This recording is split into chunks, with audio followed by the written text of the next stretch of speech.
Um, I guess the most striking thing that I saw was that people in the past were not as different as we think they were from us. Like, the logic, I'd say, the thinking method that they used was essentially the same. Like, we always assume that we are so advanced than the past that essentially we're kind of different species than them. But when you go back in time and you talk to them, you kind of sort of realize that that's not actually the case. That these people were um, a hell of a lot more like us than we, um, at least I assume, because I thought that they would be much more backwards. But you go back in time and you realize that the diversity of things is so much that it's just um, kind of unbelievable. For example, I mean, there's a lot of examples in my head. um, One of the things that caught my eye was that it was very striking, and over the course of the time that I was there, um, it it got into my head, to be honest, because when you actually go back in time, it actually, for the first time, it puts things into perspective, especially about fashion, because we don't tend to realize nowadays how much we are dressing the same. That everywhere that you go, you see basically very familiar type of clothing, which was not the case back then. Like, um, everywhere that I went, different cities, different villages, anywhere that you went, people had different types of clothing. And well, obviously that was because there's no globalization. So these people had no, they didn't have a lot of connection to very far away lands. So naturally, there was a lot of difference, and there was a lot of cultural differences. But at the same time, you could have seen a lot of cultural resemblance. So um, to me, it was a very fascinating thing. That world was very fascinating because you could see a lot of different things and you could see a lot of similar things. That was very interesting. Um, People did pay attention to my clothes and were like, oh my God, this is like, I remember that I was wearing a red t-shirt and everybody was like, oh my God, this is so red. Um, High saturation colored t-shirts, not t-shirts, clothes did exist, and they were very vibrant and everybody, would look at you. But that was, it was always almost universally a sign of wealth and, well, wealth and status, basically. But, well, that was one part of it. But for example, other side of things, some stuff was strange, to be honest. For example, I didn't know where I was at all. And I traveled to cities that were weeks away. I traveled for months. And I still have no idea where I was because there's no Google Maps. And it's very easy for us modern people to think that it's not that difficult. I mean, you could just know where you are. But take away all the maps and all the road signs and all all of the cohesion in information that people have today, um, and obviously Google Maps, and suddenly you realize the world is bigger than you think. The world seems small today because we have a lot of information about it, but To this day, I don't know when I was, and I don't know where I was, because none of the city names sounded familiar to me, and nothing there even remotely resembled anything that I could identify. And I've read some stuff about history. I'm not totally oblivious to history, but obviously I'm not an expert. But I couldn't identify anything. And in terms of, okay, so at the very least, what year it was, when I would ask people and they would answer me, like the 10th year of that particular king, and I was like, who the hell is that king? So it was basically just, they didn't have calendars as cohesive as we have today. But on the other hand, you could find people who were very accurate about this stuff. For example, information about seasons were common knowledge. Everybody knows about them because it's very tangible. But um, what day of the month it is, and keeping record of them, it was usually reserved for experts that worked at courts. But believe it or not, because it's very shocking, I know it was very shocking to me, but I remember that I saw a guy in a village who knew how to who knew how to keep track. I mean, his methods were very confusing. I mean, he used a lot of stones and a lot of wooden stuff. I actually didn't get most of it. I don't know how exactly he did it, but he could say stuff, and the way that he described days in the year and basically the transitions, um, it seemed very accurate, at least. And I cannot be sure again, because this is the important thing I would say about the whole experience. I don't think us modern people actually realize how much of a modern concept knowledge is. You see, you see a lot of people who always try to just ask this question: why people believe so much? Why is there a belief? Why do we even need belief? But if you actually go back in time, you see something really strange, and that is, um, knowledge is kind of a modern concept, kind of. I mean, I'm not saying entirely. Obviously, there was knowledge back then. But believe it or not, most things in past worked by belief, not knowledge. For example, um, day comes after night and night comes after day. You could argue about whether this counts as knowledge or belief. But one thing that I can absolutely say that is part of a belief system was that a lot of people back then believed that it was the gods who allow. I mean, the part that I was, a lot of people believed that it was the gods who allowed for this cycle to continue.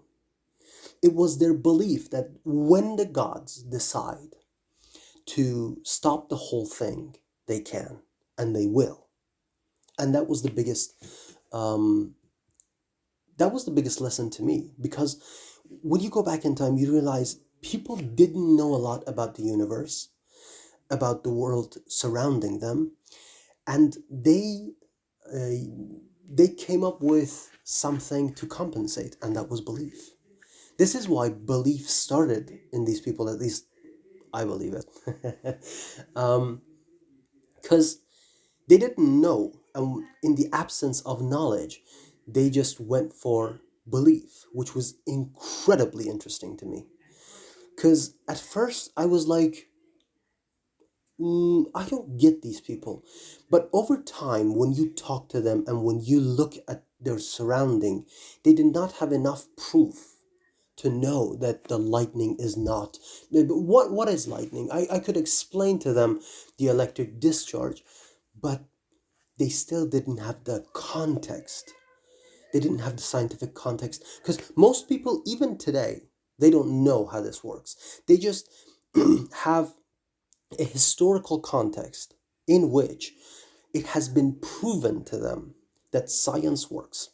So when they want to believe, people of modern times, they want to believe that um, lightnings are the works of God, they will hesitate to do that because scientists tell them, which is a fallacy in reality. I mean, it's not a correct way of thinking. I do admit that. But still, they have proof that science works. And if science works, then we can trust science, which is, again, kind of a belief system, even to, so you see that we still work by a belief system. Because it's essentially just a hole that we cover with belief. In any hole that we have in our knowledge, we always compensate for it um, with our beliefs.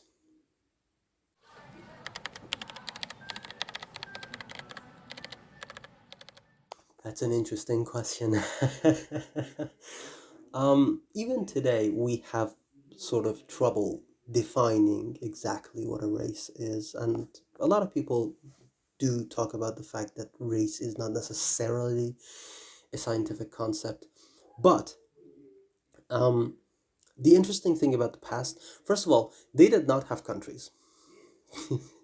I mean, we have like geographical borders, political borders, and it's very well defined. It's not that well defined that we think of, but pretty good for modern times. But the fact of the matter is, back then, that was not the case. Like, for example, they would say that until up to that village or up to that river is the territory of the king of that city. And that was basically the whole thing. Sometimes when people got along, they did not care much about, particular borders. Sometimes geography prevented certain fights. For example, the distance between two villages was a lot, and the place in between was not particularly lush and fertile, so nobody cared. But where conflict would happen, eventually they would settle and they would say that, okay, this particular um, village is mine, and from that, other villages are yours. But then what happens in between the villages, even if it's, for example, a mile? So, which part of it? Half of it? So you could say that, but they don't actually talk about it in the agreement. And, peasants don't necessarily know about it. So the peasants could sometimes fight with amongst each other. And then they would, call the authorities, and they would come and settle the disputes. There were a lot of disputes. Yeah, I mean, people had a lot of disputes. But the interesting thing is, and just one small note, um, people were more peaceful than I thought. Like, I thought everybody would be squabbling all the time, or that they would die very soon. Infants die a lot. They died a lot. But when you actually kind of like got past 30, people actually tended to live a very long time, except if they actually went into war. But they got to live very long. I mean, you could see, um, I saw a lot of old people, 50s, 60s. Um, but I remember that there was a guy, everybody said he's 900 years old.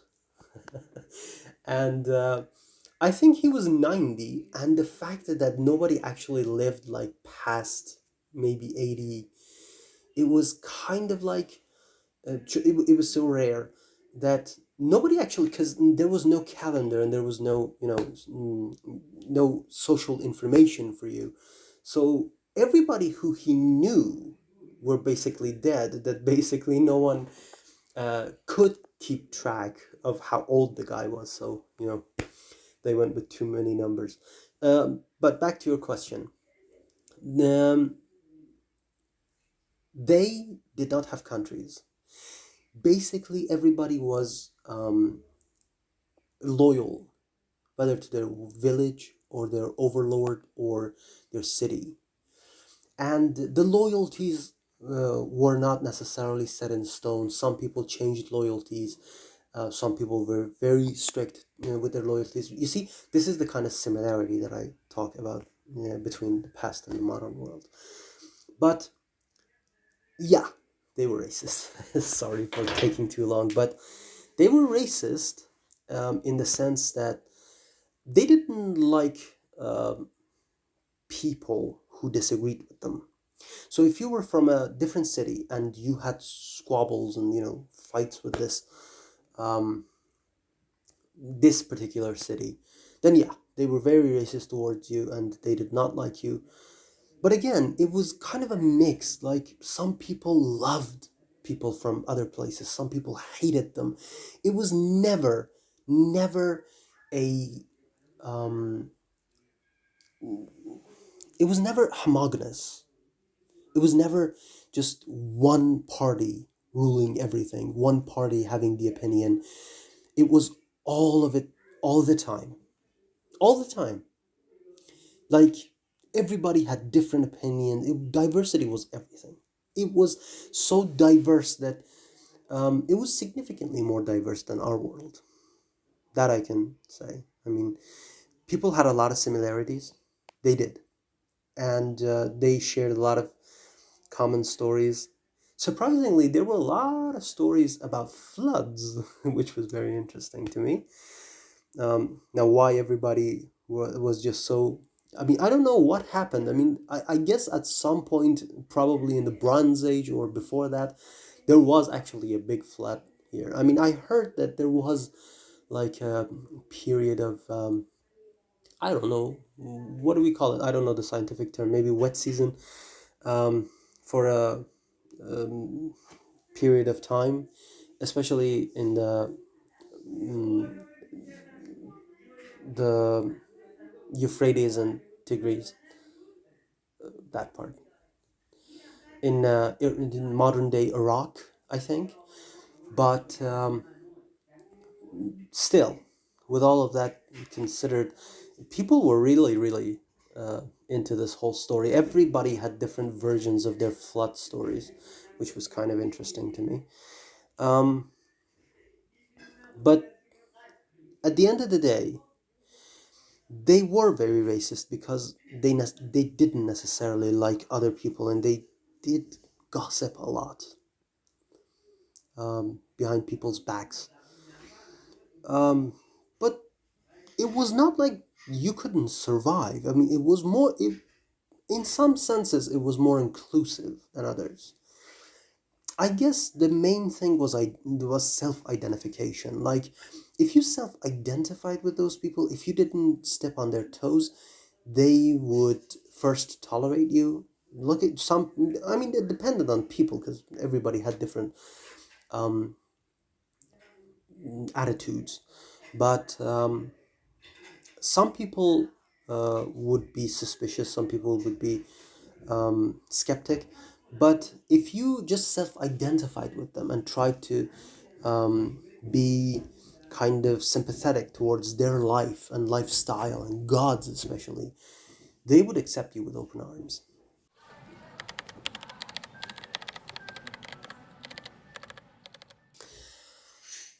Conclusions. We have not changed.